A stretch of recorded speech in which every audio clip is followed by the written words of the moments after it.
আসসালামু আলাইকুম। এটেন বাংলার সংবাদে সবাইকে স্বাগত জানাচ্ছি আমি অনামিকা হাসান পুনম। সব কর্মচারীকে আগামী ৩০ নভেম্বরের মধ্যে সম্পদের হিসাব দিতে হবে। তবে আগামী বছর থেকে প্রতি বছরের সম্পদের হিসাব ৩১ ডিসেম্বরের মধ্যে দিতে হবে। সরকারি কর্মচারীদের সম্পত্তির হিসাব জমাদান নিয়ে সংবাদ সম্মেলনে জনপ্রশাসন মন্ত্রণালয়ের সিনিয়র সচিব মোহাম্মদ মুখলেসুর রহমান এসব তথ্য জানান। সম্পদের হিসাব না দিলে পদ অবনতি, বরখাস্ত কিংবা বাধ্যতামূলক অবসর দেওয়া হবে বলেও সতর্ক করেন তিনি। তার আশা, সরকারি কর্মচারীরা সম্পদের হিসাব দিলে দুর্নীতি অনেকটা কমে আসবে। সরকারি চাকরিতে প্রবেশের বয়স বাড়ানোর বিষয়টি গুজব বলেও জানান জনপ্রশাসন সচিব। প্রতি বছর সম্পদ বিবরণী 31শে ডিসেম্বরের মধ্যে জমা দিতে হবে প্রতি বছর।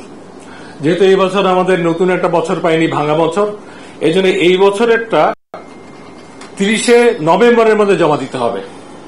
বিজ্ঞ আদালতের আদেশ ও সংশ্লিষ্ট কর্তৃপক্ষের অনুমোদন ব্যতীত সম্পদ বিবরণীর তথ্য সম্পূর্ণ বা আংশিক হস্তান্তরযোগ্য নয়।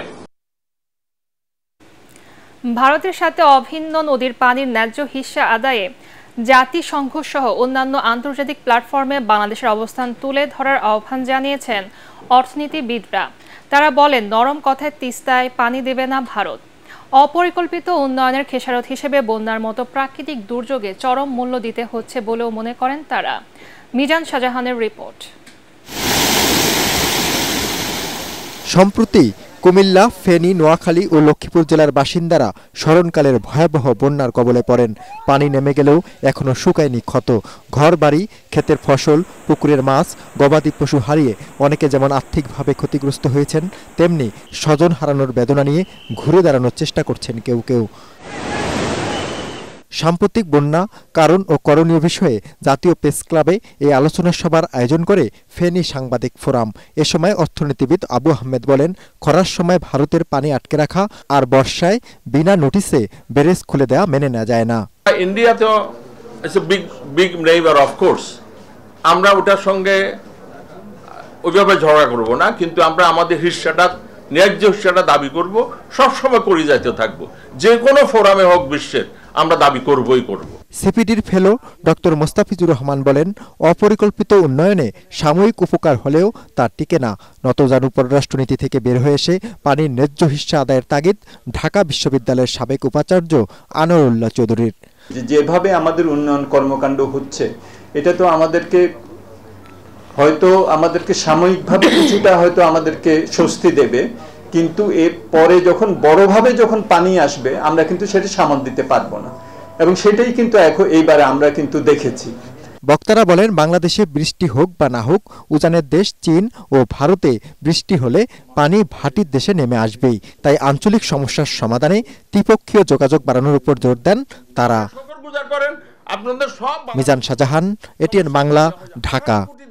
মানুষ এই দেশে মা ইলিশ রক্ষায় আগামী 13 অক্টোবর থেকে 3রা নভেম্বর পর্যন্ত ইলিশ আহরণ, পরিবহন, বিপণন ও মজুত বন্ধ রাখার সিদ্ধান্ত নিয়েছে সরকার। দুপুরে সচিবালয়ে মৎস্য ও প্রাণী সম্পদ মন্ত্রণালয়ে এক সভায় সাংবাদিকদের এ তথ্য জানান উপদেষ্টা ফরিদা আক্তার।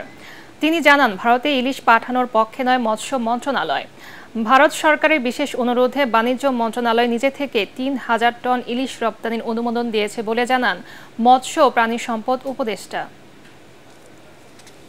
অনুমোদনটা দিয়েছে, যেটা ভারতের যারা মৎস্য ব্যবসায়ী এবং বাংলাদেশের মৎস্য ব্যবসায়ী, তারা একটা অনুরোধের প্রেক্ষিতে এটা বাণিজ্য মন্ত্রণালয় দিয়েছে। এর সাথে মৎস্য ও প্রাণী সম্পদ মন্ত্রণালয়ের কোনো সম্পর্ক নেই। আমাদের এখনো সেই কমিটমেন্টটা আগের মতোই আছে যে আমরা বাংলাদেশের মানুষের জন্য ইলিশ যেন প্রাপ্যতা নিশ্চিত করতে পারি, এবং একটা দাম, যেটা আপনারা বলছেন যে দাম বেড়ে গেছে ইমিডিয়েটলি, আমার মনে হয় যে এটা মিডিয়ার একটা বলার কারণে আরো বেড়ে যাচ্ছে। আপনারা সবাই, এখনো মাছটা যায়নি, এখন মাত্র অনুমোদন হয়েছে, এটা এখনো কাগজে আছে, এটা এখনো যায়নি।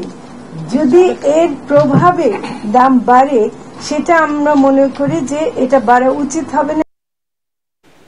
জুলাই আগস্টে বৈষম্য বিরোধী ছাত্র আন্দোলনের সময় গুরুতর আহত শিক্ষার্থীদের উন্নত চিকিৎসা দিতে ঢাকায় এসেছে চীনের একটি জরুরি মেডিকেল টিম। দুপুরে হযরত শাহজালাল আন্তর্জাতিক বিমানবন্দরে চিকিৎসকদের প্রতিনিধি দলকে স্বাগত জানান বাংলাদেশে নিযুক্ত চীনের রাষ্ট্রদূত ইয়া ওয়েন ও স্বাস্থ্য অধিদপ্তরের অতিরিক্ত মহাপরিচালক অধ্যাপক ডক্টর শেখ সাইদুল হক। চীনা চিকিৎসক ডং কুয়ানের নেতৃত্বে 10 সদস্যের মেডিকেল টিমের বিশেষজ্ঞ চিকিৎসকরা পশ্চিম চীন হাসপাতালের। এটি চীনের সেরা হাসপাতালগুলোর মধ্যে একটি। আহতদের চিকিৎসায় প্রয়োজন অনুযায়ী বাংলাদেশে অবস্থান করবেন তারা।